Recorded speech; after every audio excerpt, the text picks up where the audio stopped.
கிறிஸ்துவுக்குள் அன்பான தேவனுடைய பிள்ளைகளே, ஆண்டவரும் இரட்சகருமாகிய இயேசு கிறிஸ்துவின் நாமத்தில் உங்களை இந்த நிகழ்ச்சிக்கு அன்புடன் வாழ்த்தி வரவேற்கிறேன். தொடர்ந்து நம்ம நிகழ்ச்சிக்கு நேராக கடந்து சொல்லுவோம்.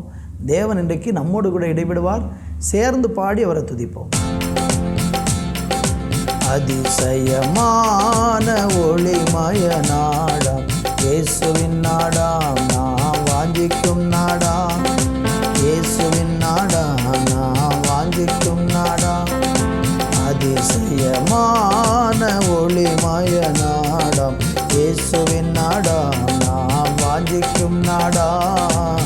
இயேசுவின் நாடாம், நான் வாஞ்சிக்கும் நாடாம். பாவமில்லாத நாடு, ஒரு சாபமும் காண நாடு. பாவமில்லாத நாடு, ஒரு சாபமும் காண நாடு. நித்திய மகிழ்ச்சி ஓயாத கீதம் உன்னதத்தில் ஓசன்னா. அல்லேலூயா. அதிசயமான ஒளிமய நாடம் இயேசுவின் நாடாம், நாம் வாஞ்சிக்கும் நாடாம். இயேசுவின் நாடாம், நாம் வாஞ்சிக்கும் நாடாம்.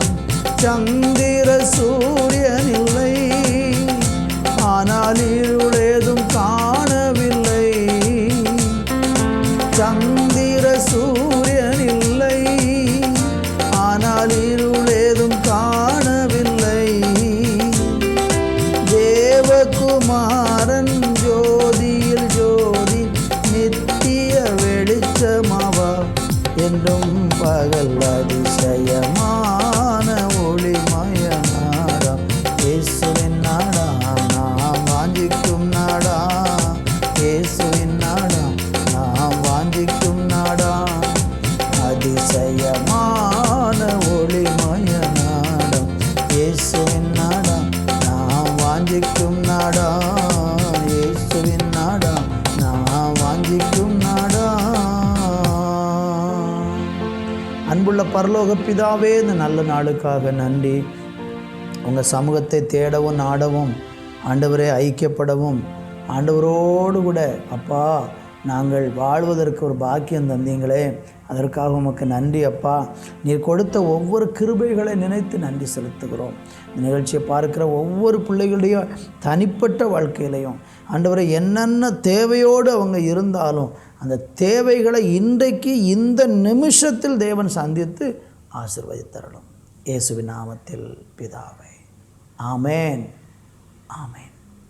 அன்பு தேவ பிள்ளைகளே, இந்த நாளிலே தியானிப்பதற்கு ரோமர்கள் நிறுவ 8ஆம் அதிகாரம் 18வது வசனத்தை வாசிக்கிறேன்.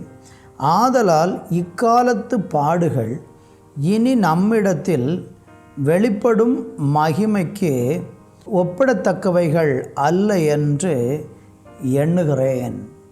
இங்கே அப்போஸ்தலனாகிய பவுல் சொல்கிறாரு, இந்த உலகத்தில் எனக்கு வருகிறதான பாடுகள், நெருக்கங்கள், உபத்திரவங்கள் இனி வரக்கூடிய, இனி நம்மிடத்தில் வெளிப்படும் மகிமைக்கு ஒப்பிடத்தக்கது அல்ல அப்படிங்கிறார்.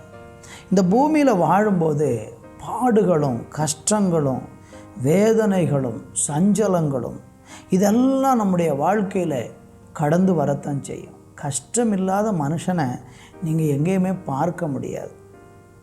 சில மனிதர்களை நீங்கள் வெளியில் நல்லா ஒரு கஷ்டமும் இல்லாமல் ரொம்ப சொகுசாக நல்லா இருக்கிறாங்க அப்படின்னு நீங்கள் சிலரை பார்ப்பீங்க. ஆனால் அது அவங்கள நீங்கள் பார்க்கும்போது அவங்களுக்கு எந்த கஷ்டம் இல்லை அப்படிங்கிறது நினைக்கிறது சரிதான். ஆனால் அவங்க இந்த நிலைக்கு வருவதற்கு காரணம், இன்றைக்கி கஷ்டம் இல்லாமல் துன்பம் இல்லாமல் இளைப்பாறுதலோடு சில மனிதர்கள் இருக்கிறாங்கன்னா அதுக்கு காரணம், அதற்கு பின்னால் அவங்க பல கஷ்டங்களை சகிச்சிருப்பாங்க. குறுக்கு வழியில் வந்து மேன்மை அடைந்தவங்களை பற்றி நான் சொல்லலை.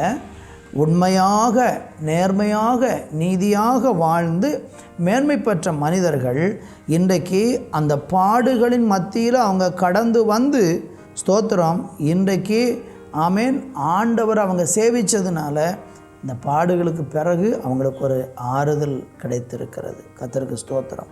அப்போ சொன்னால் பவுல் வந்து தன்னுடைய அனுபவத்தை சொல்லிட்டு அப்போஸ்தலர் நடவடிக்கைகள் 20:24 சொல்கிறார், ஆகிலும் அவைகளில் ஒன்றையும் குறித்து கவலைப்படேன், என் பிராணனை நான் அருமையாக எண்ணேன், என் ஓட்டத்தை சந்தோஷத்தோடு முடிக்கவும் தேவனுடைய கிருபையின் சுவிசேஷத்தை பிரசங்கம் பண்ணும்படிக்கு நான் கர்த்தராகிய இயேசுவினிடத்தில் பெற்ற ஊழியத்தை நிறைவேற்றவுமே விரும்புகிறேன் என்று பவுல் தன்னுடைய வாழ்க்கையில் பல பாடுகள், பல கஷ்டங்கள் வந்தது.